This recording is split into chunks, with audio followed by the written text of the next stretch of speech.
sú moje 3 odporúčania na kvalitné krimi seriály a dokumenty z dielne Netflixu. Na Netflixe momentálne letí dráma, ktorá sa volá Monsters, The Lyle and Eric Menendez Story. Je to príbeh o 2 bratoch, ktorí v roku 1989 kruto zastrelili svojich rodičov.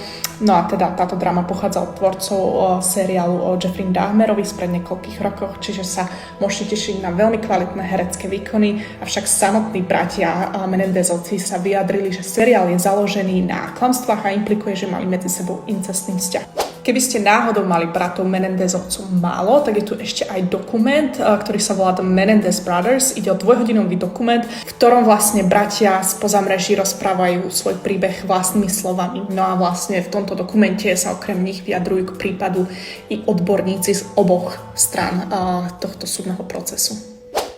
Ďalší dokument, ktorý sa oplatí pozrieť na Netflixe, sa volá Breaking the Silence, The Maria Soledad Case. V Argentíne v 90. rokoch minulého storočia vyvolala vražda stredoškoláčky veľké nepokoje. No a vlastne tento dokument prerozprávaný jej blízkym mapuje ich boj za spravodlivosť v prípade znásilnenia, zdrogovania a násilného zabitia iba 17-ročnej Márie.